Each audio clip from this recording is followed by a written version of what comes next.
Poland recorded its first trade surplus in 14 months, amounting to 59 million euros as of June 2025. Yup, you heard that right. Once considered an economic underdog in Europe, Poland's economic growth in recent years has been unprecedented. Between 1995 and 2024, GDP per capita increased by 316.2%, to make Poland one of the fastest growing economies in Europe, surpassing that of Russia with $49,380. Poland's economy is gaining momentum. New data shows GDP growth has accelerated in the second quarter of this year, solidifying the country's position as the fastest growing economy in Central and Eastern Europe. Let's think about that for a second.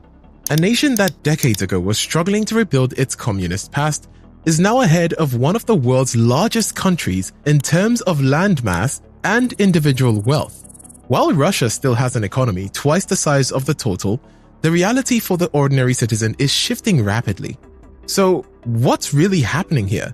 How can Poland, with less land, resources, and a smaller population be outpacing a bigger power like Russia when it comes to prosperity? Although the numbers do tell a story, what you are about to learn about Poland's economy could change the balance of power in Eastern Europe forever. So, let's get right into it. Going by the GDP per capita at purchasing power parity, which is a measure that looks beyond raw GDP and considers what people can actually buy, Poland now sits at a staggering $55,186, compared to Russia's $49,383, at least according to IMF's latest data for 2025. This really comes as a shock, because for years, Russia was seen as the dominant economic force in all of Eastern Europe. The country controls vast oil and gas reserves, is a major global energy exporter, and spans 11 time zones. But here is the new truth. Size isn't translating to prosperity for Russia. Why does the PPP figure matter more than the GDP of any country in terms of daily living? Well, this is because it reflects what the average citizen can afford. It's the difference between a nation's economy size and the purchasing power of a paycheck. In a country like Russia, the economy is massive, with over $2.2 trillion in nominal GDP, compared to Poland's $979 billion. However, this doesn't mean the average Russian family lives better than the average Pole. In fact, Poland's smaller economy appears to be delivering more wealth per person, resulting in better living standards, increased consumer power, and, in many cases, greater financial security for ordinary households. Let's put this into context a little bit, okay? In 1990, following the collapse of communism, Poland was one of the poorest nations in Europe, with a GDP of approximately $62.2 billion at the time. Russia, with its vast natural resources, was naturally way ahead. Fast forward to today, and the numbers are getting more shocking. While inflation is on a rampage across all of Europe, Poland's food and housing costs are still generally lower than those of Western Europe, giving its citizens a stronger sense of value for their earnings. On the other hand, Russia is facing double trouble with its rising prices amid an unstable currency, which is driven by sanctions and trade isolation. To illustrate the difference, the average monthly rent for a city center apartment in Moscow could be 950 euros, while in other cities that figure is closer to 1,200 euros. Also, the average monthly wage in Poland as of 2025 was pegged at 2,060 euros, up from just 562 euros a decade ago. In Russia, the average is roughly 720 euros, but with higher inflation eating into purchasing power. This raises the question of prosperity and what families can afford every month. Can they buy a car? Can they take a vacation? Can they save for the future? When you consider these measures, Poland is emerging as a winner. But how did this happen? Well, as we all know, Poland didn't just stumble into success. However, its inclusion in the EU has undoubtedly been one of Poland's golden tickets, as it has opened the country up for trade, investment, and increased labor mobility. Meanwhile, Russia has taken the opposite direction, becoming more isolated, more dependent on energy, and less diversified. Yet, the real kicker of this all is that this isn't just about where Poland is today, but where it's heading. And if the trends continue, the gap will widen like never before. However, the rise of Poland isn't just a matter of luck. it's a hidden strategy that reveals how it achieved this success. If you think Poland's success is a one-off, you might want to think again. Poland is on a growth trajectory that most countries in the EU can only envy. Let's take a look at the numbers. In 2024, Poland's economy grew by 2.9%, beating the forecasts. This came at a time when much of the Eurozone struggled to stay above 1%. Now, with projections for 2025 and 2026 pegged at 3.3% and 3.0% growth rates, it's almost double the pace of some Western European economies and far ahead of Russia. You might want to ask, what's driving this new surge? Well, 2 words: EU money. Poland remains one of the biggest recipients of EU structural and recovery funds with a €137 billion package.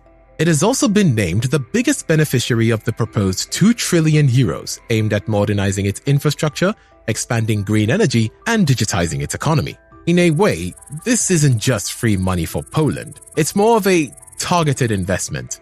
Every euro spent is designed to boost the competitiveness and resilience of the economy. Think of new roads, rail networks, energy grinds, and broadband expansion. These projects lay the foundation for various industries across the country, from renewable energy to tech innovation. And the good thing is that the impact on Poland's economy has been measurable. According to the European Commission, these funds are expected to add 1.1 percentage points to Poland's GDP growth in 2025 alone. Still, the long-term effect would be much more significant as it accelerates development and attracts more private investment. Poland is also riding a wave of consumer demand, driven by increasing wage payouts and a consistent decrease in unemployment, from 10.6% in 2013 to around 2.9% in 2024. This means that Polish households are spending more, and this increased spending power fuels the country's local businesses, creating a positive cycle of growth. In contrast, Russia's economy is being squeezed by conflicts, sanctions, trade restrictions, and a shrinking labor force. And here's one more kicker. Poland's inclusion as a EU member gives it access to a large market of over 440 million consumers across EU countries. That means Polish companies don't just rely on local demand, they also have the freedom to sell their products across Europe without many tariffs or trade barriers. And then there's the transition to an environmentally friendly source of energy, where Poland utilizes EU funding to reduce its dependence on coal and increase its investment in renewable energy. This not only cuts harmful emissions, but also positions Poland as a strong leader in the clean energy race, where Russia, alongside its heavy reliance on fossil fuels, can't easily replicate.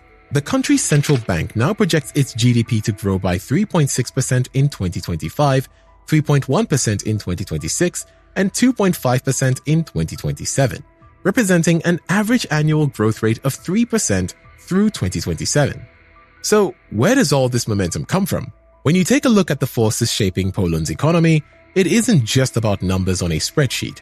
It's about its people and a confidence flowing in from the outside. Over the past decade, Poland's labor market has gone through a transformation that very few predicted, alongside a significant portion occurring after Russia invaded Ukraine. When the war first began, thousands of Ukrainians fled their country, and Poland automatically became one of their closest destinations. As of May 2025, Poland continues to host approximately 994,000 Ukrainian refugees who are working, paying taxes, and contributing to the economy in ways that have strengthened the country's labor base. This is undoubtedly coming at a time when many EU countries were still struggling with labor shortages, particularly in the construction, agriculture, and logistics sectors. In other words, Poland has managed to turn another country's humanitarian crisis into its economic advantage by bringing Ukrainians into industries that were desperate for physical labor.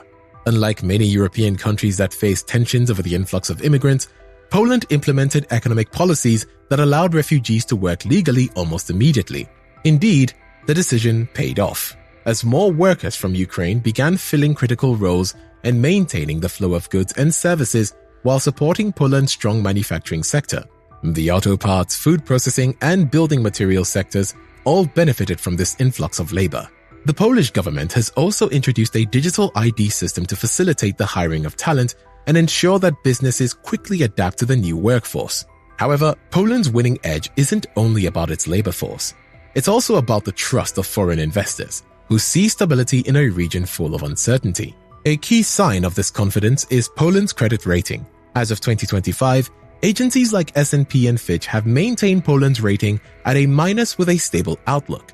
This rating really does matter more than it seems, as it sends a signal to investors that Poland is a safe place to invest their money. Foreign direct investment numbers tell the same story. As Poland has consistently ranked among the top destinations for foreign investment in Central and Eastern Europe, recent figures indicate that billions of euros are flowing into modern manufacturing, IT services, and renewable energy. International companies are equally opening more tech hubs across Poland. For instance, Google, Microsoft, and Intel have all expanded their operations in Poland, betting on its future as a tech and data hub for Eastern Europe. One reason for this surge has been Poland's adoption of the EU's industrial and green transition plans. Investors recognize that EU-backed projects signify long-term stability, and Poland is positioning itself as a new contender in battery production, electric vehicle components, and clean energy technology. This is not just about building factories, it's about building ecosystems that support future industries. The rise in tech startups has been another bright spot for the country, as Poland's startup ecosystem has seen rapid growth over the past 3 years, accompanied by increased venture capital investment since 2022. Innovative sectors such as fintech, AI, and e-commerce have attracted both local and international funding equally. This is also coming at a time when Polish e-commerce giant Allegro continues to gain traction across Europe. The combination of intense labor, foreign capital, and tech innovation gives Poland an advantage that Russia simply cannot match under its current system. However, how much further can Poland surpass Russia in these areas with these strengths? What's clear is that this is no accident, but a result of years of innovative fiscal management and an economy that remains open and competitive. However, while Poland is on the rise, Russia is heading in the opposite direction. The clearest sign of where an economy is headed comes from the markets and the investors who risk real money based on where they believe the future will be brighter. And right now, those signals are glowing towards Poland. Take the Warsaw Stock Exchange, for example. In May 2025, the Financial Times reported that Poland's benchmark WIG index climbed 28% to make it one of the best performing equity markets in the world right now. This is not a fluke or a short-term rally, but a reflection of the deep confidence investors have in Poland's economic fundamentals. The sectors driving this boom, such as technology, clean energy, and EU-aligned manufacturing, tell a much bigger story of being industries of the future, and Poland is undoubtedly positioning itself at the center of them. As of mid-2025, companies like Allegro saw their share prices increase on the back of strong earnings and expansion across Central Europe. The same applies to energy firms that are part of Poland's ambitious renewable energy transition, which is partly funded by EU structural funds. Investors know that these companies are not only growing fast, but are also benefiting from the long-term EU policy commitments. This confidence stands in direct opposition to what is happening to Russia's markets. Russian equities, which were once a significant part of its emerging market portfolio, are now virtually untradeable for most global investors due to sanctions and capital controls. The Moscow exchange has equally been cut off from foreign capital flows since 2022. Russia's finance minister Anton Siluanov once hinted that Russia may start buying the currencies of friendly countries and use those holdings to try to influence the exchange rate of the dollar and euro as a means of countering sharp gains in the ruble. Still, Russia's market liquidity remains a fraction of what it was before the invasion of Ukraine. Capital markets aren't just about stocks, they're about signals. The current signal indicates that Poland is a safer and more promising destination for foreign investment. Poland's government bonds remain highly sought after, backed by its A credit rating and stable outlook from major agencies such as S&P and Fitch. Why does this matter for Poland's future strength? Well, investment drives growth, and every time foreign capital flows into infrastructural projects, tech startups, or green energy plants, it creates jobs, increases productivity, and strengthens the country's global competitiveness. EU-backed high-speed rail networks, smart grids, and electric vehicle factories are magnets for long-term investors in Poland, ensuring the country remains connected to Europe's core economic engine. Another striking example is the wave of investment towards battery gigafactories, as Poland is rapidly becoming a hub for the production of electric vehicle batteries. The country surpassed the United States to become the world's second largest producer of lithium-ion batteries. These facilities don't just serve Poland alone. They supply Europe's automotive industry while giving Poland a crucial role in a sector worth hundreds of billions of dollars. For investors looking at the future of transportation, this is a strong reason to bet on Warsaw over Moscow. The difference is also clear in the currency stability of both countries. The Polish zloty remains relatively strong and fully convertible within EU systems, providing businesses and investors with sufficient confidence in cross-border transactions. On the other hand, Russia's ruble has faced repeated wild swings, capital control measures, and a loss of credibility on the international markets. However, here's where it gets even more interesting. Poland isn't just catching up in economic fundamentals. It's also building a reputation as a market where corporate governance and transparency are becoming increasingly robust. While Russia has slipped further into opacity and state control, Poland maintains rules that align with EU law, which means investors receive what they value most: legal protections and accountability. This difference is crucial because, for large funds and multinational corporations, the rule of law is, in fact, a requirement. So, what does this all add up to? If these trends continue, and every sign suggests they will, the real question isn't whether Poland will surpass Russia in the average quality of life for the country and its citizens. Could Poland, which was once dismissed as a small Eastern European economy, actually outspace Russia in an overall economic dominance? And if that day comes, what will it mean for the balance of power across Europe? Thank you for watching.